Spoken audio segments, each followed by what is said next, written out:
If we are able to change Prime Minister's questions and to make it a more genuine exercise in asking questions and answering questions, no one would be more delighted than me. We won't be able to afford a strong NHS without a strong economy. If I could take the Prime Minister back to the situation of mental health in this country. A strong economy, paying down our deficit, making sure we deliver for working people to join us in the lobbies tonight.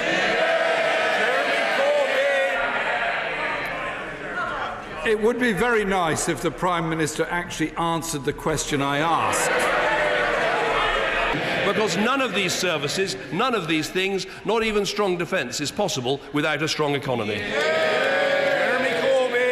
I'm not absolutely sure where the money's coming from following the Prime Minister's answer, but no doubt it will come. Something Labour wouldn't have done.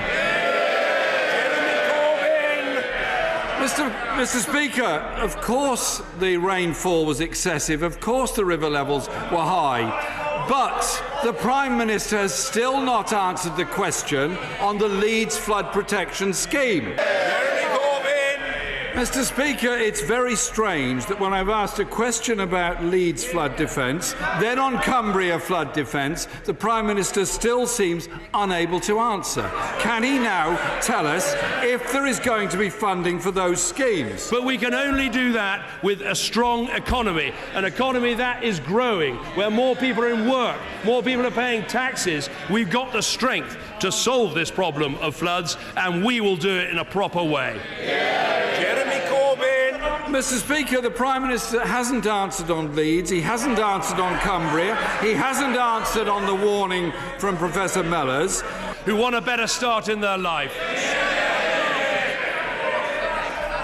Mr. Speaker, I noticed the Prime Minister did not give any guarantee to leaseholders on estates.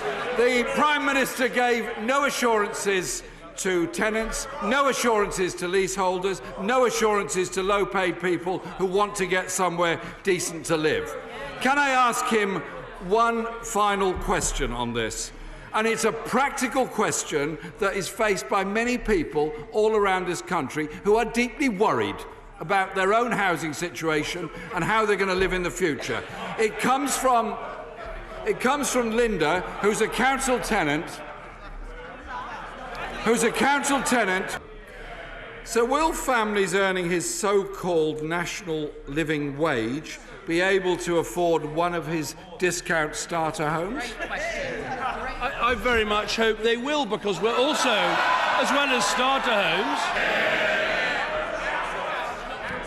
Well, Mr. Speaker, I hope this word hope goes a long way, because research by Shelter found that families on his so-called living wage will be unable to afford the average starter home in 98% of local authority areas in England.